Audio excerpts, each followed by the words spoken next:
Okay, let's start without wasting time. Market ने बढ़िया move दिया, बट वो मूव फेल हो गया और मार्केट लास्ट में क्लोजिंग ऑलमोस्ट डे लो के पास गया।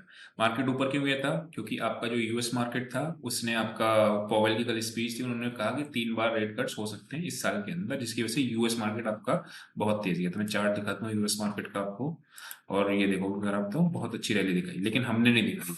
हमें क्या करना है, वो चीज अपने को प्लान करना है। 2 ट्रेड लिए थे, दोनों के टारगेट हिट हुए थे। अभी आगे बढ़ते हैं, एनालिसिस को स्टार्ट करते हैं।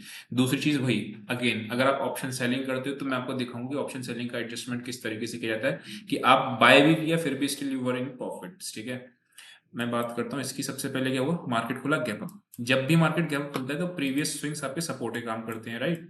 ठीक है, तो पहले तो हमने खुलते ही 9:15 में बाय किया था। ये ट्रेड आपको 900 के आसपास मैंने प्रॉफिट बुक कराया था। क्यों कराया था? बिकॉज 950 के आसपास आपका एक सप्लाई एरिया था यहाँ पे। 47,000 के आसपास था वैसे। अच्छा, तो ये जो एरिया है, ठीक है। क्यों यहाँ पे मैंने आपको ये बताया था कि मार्केट जब भी गिरती है और बायर्स ट्राई करते हैं ऊपर आने का और फिर सेलर्स जीत जाते हैं, यानी कि ये जो एरिया आता है फिर आपका ये सेलर्स का एरिया रहता है, जहाँ पे आपको सप्लाई एरिया होता है ना। पता पहचान मैंने आपको बताई कैसे पता चलता है। तो यहाँ पे आया तो प्रॉफिट बुक करना 930 के आसपास बुक करा दिया था, लेकिन मैंने नहीं किया था। मैं आपको बताया मैं होल्ड करता हूँ। अब समझना क्यों नहीं किया था, वो भी इंपॉर्टेंट चीज है। प्रॉफिट बुक को और होल्ड क्यों किया? क्योंकि इसने वन डे के चार्ट दिया नहीं, इसलिए एग्जिट कर दिया। लेकिन मैंने यहाँ पे देखोगे अगर, तो आप वन डे के चार्ट में इसने ब्रेकआउट का सिनेरियो दिखा रही थी। अगर प्रॉफिट होता तो बहुत बड़ा प्रॉफिट हो सकता था, बट लास्ट में आता था क्लोजिंग हो तो प्रॉफिट काफी इरोड हो गया। और बचाया कैसे था मैं आपको बताऊंगा लास्ट में, जब एडजस्टमेंट कैसे किया था। एनीवेज आगे बढ़ते हैं। ओपन हुआ ये, एक ब्रेकआउट दिया, फेल हुआ, नीचे आया। नीचे आने के बाद यहाँ पे अच्छा गिरावट तेजी से देखने को मिला अपने 12 बजे के आसपास। फिर मार्केट ऊपर गया और पूरा मार्केट आपका एक साइडवेज में फंस गया ये। ठीक है, तो अब सिंपल है, यहाँ पे ग्रिप ना ही बायर्स के पास है और ना ही आपके सेलर्स के पास है। ये वाले पुट राइटर्स अभी परेशान नहीं होंगे। ठीक है, पुट राइटर्स परेशान क्यों नहीं होंगे?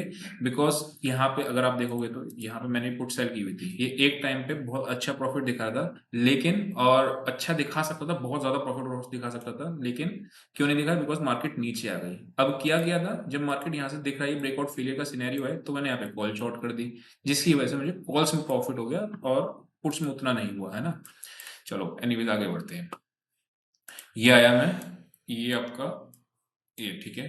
तो 620 एक लेवल आपका निकल के आ रहा है और 800 एक लेवल निकल के आ रहा है। तो 620 से और 800 के बीच में कुछ करना होगा, ये तो ऑब्वियस सी बात है। The answer is no. कुछ नहीं करना है यहाँ पे खुलेगी मार्केट तो जस्ट वेट एंड वॉच। ठीक है, अब वेट एंड वॉच करने के बाद अगर ये ब्रेकआउट देती है या ब्रेक डाउन देती है, दोनों के केस में रीटेस्टिंग का वेट करेगी, तब मैं क्वांटिटी को ऐड करूंगा, नहीं तो हाफ क्वांटिटी में ब्रेकआउट या ब्रेक डाउन करूंगा। बिकॉज फेलियर्स बहुत ज्यादा ब्रेकआउट और ब्रेक डाउन के अपने को देखने को मिलते हैं, राइट? इससे ज्यादा अपने को दिमाग लगाने की जरूरत है नहीं। एक चीज, बायसनेस किधर है? पॉजिटिव साइड है। अभी देखूंगा क्यों है पॉजिटिव साइड, वो आपको देखेंगे, लेकिन एडामेंट नहीं रहेंगे। अगर ट्रेड शॉर्ट का मिलेगा तो शॉर्ट भी करेंगे। ठीक है, व्हाट इफ गैप अप खुले?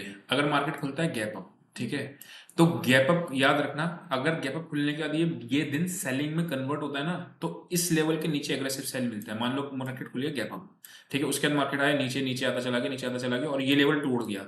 अगर 600 का लेवल कल टूट गया गैप अप खुलने के बाद, तो कल का दिन डाउन साइड को ट्रेंड प्लान करना, बिकॉज ये सारे बायर्स आके बुरी तरीके से ट्रैप हो जाएंगे। ये मैंने बहुत ऐसे केसेस देखे हैं, इसलिए आपको बता रहा हूँ। ठीक है, ये कौन सा केस है? गैप अप खुलने के बाद ये लेवल टूटे, ठीक है, वो चीज को ध्यान में रखना।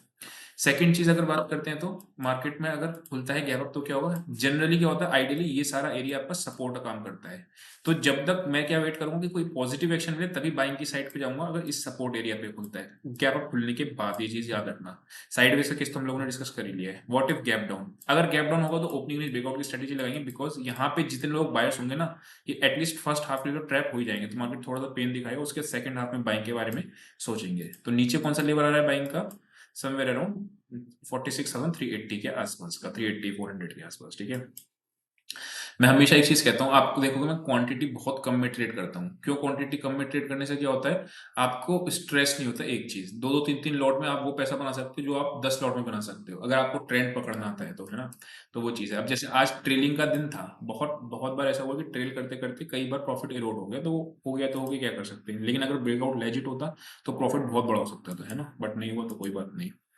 चलो आते हैं अपने लोग निफ्टी पे और निफ्टी के एनालिसिस को स्टार्ट करते हैं, फिर देखेंगे सेंटीमेंट क्या है मार्केट में, राइट, कि ऊपर है कि नीचे है। ठीक, सबसे पहले सेम कहानी इसकी थी। क्या कहानी इसकी थी? मार्केट ने ब्रेकआउट दिया, ब्रेकआउट एक फेलियर दिखा और निफ्टी आपका धड़ाम से नीचे गिरा।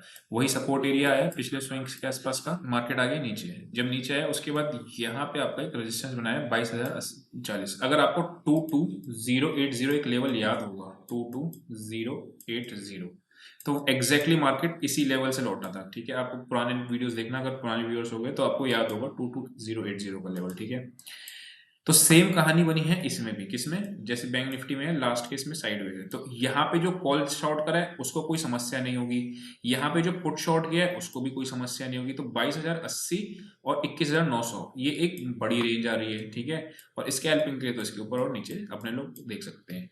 रीजनिंग वही रहेगी जो बैंक निफ्टी के, बिकॉज सेम स्ट्रक्चर इसमें भी बना है। ठीक है, प्राइस एक अलग चीज होती है और स्ट्रक्चर फॉर्मेशन एक अलग चीज होती है ना, तो ये सेम स्ट्रक्चर बैंक निफ्टी के अंदर जैसे बना था वैसे ही आप निफ्टी के अंदर बनाए। ठीक है, चांसेस की तरह ऊपर खुलने के चांसेस हैं, बताऊंगा क्यों। वो चलते हैं मार्केट की ऑप्शन चेंज देखने पे।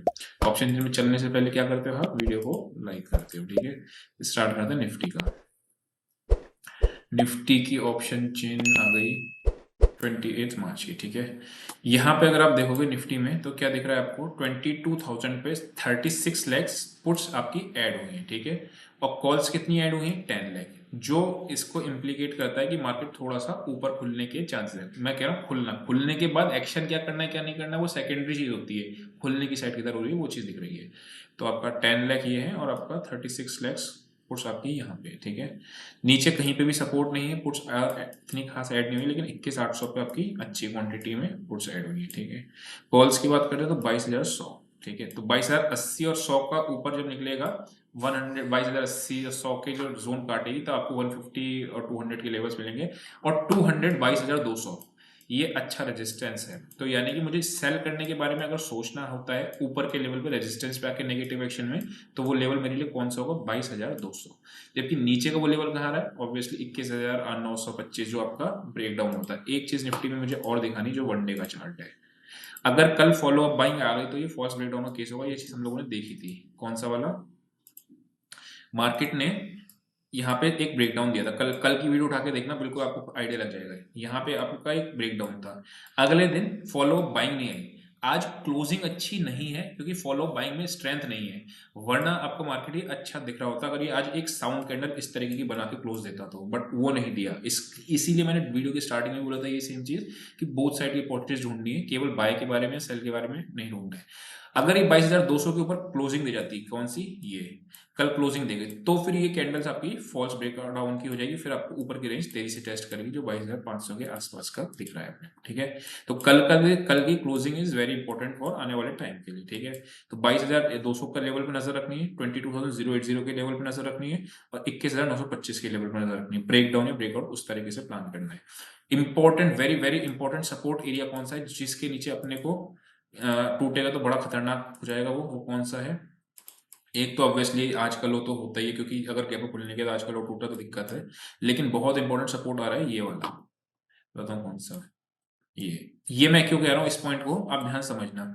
यहाँ पे इंस्टीट्यूशन बाइंग होती है। जैसे क्या होता है, ये ब्रेकडाउन आया, ब्रेकडाउन के नीचे इनके सारे बाइंग ऑर्डर पंच होते हैं निफ्टी के। मैं थोड़ा सा चार्ट बड़ा कर देता हूँ ताकि आइडिया ज्यादा लग जाएगा। ठीक है, ये देखो, यहाँ पे दुनिया भर के लोग सेल करने आ गए होंगे, जो रिटेलर्स होते हैं सारे लोग। ठीक है, और उनको चाहिए कि उनको बाय अगर बल्क में करना है कोई चीज तो उनको चाहिए कि सप्लाई आए। तो यहाँ पे सप्लाई अच्छी से मिली होगी रिटेलर्स के द्वारा, लेकिन यहाँ पे उन्होंने क्या करा? अपने बाइंग ऑर्डर पंच करे। तो जब यहाँ पे उनके बाइंग ऑर्डर पंच होता है तो ये एरिया 720 से लेके 800 ये एक स्ट्रॉन्ग सपोर्ट का काम करता है। इस चीज को ध्यान में अपने लोग समझ में रखना है। तो ये एक स्ट्रॉन्ग सपोर्ट है। यहाँ पे मैं चाहे मान लो मैंने कोई बाय का ट्रेड यहाँ पे आके पॉजिटिव एक्शन मिला, इसके नीचे जाती है या यहाँ पे जाती है, तब ही बहुत एग्रेसिव सेलिंग के बारे में सोचना है, वरना ये एरिया के आसपास आके 800 का 825 के आसपास सेलिंग मत करना, नहीं तो फंस जाएंगे उस केस में। ठीक है, तो आई होप को समझ में आया होगा। अभी के लिए इतना ही। See you next session, till then bye.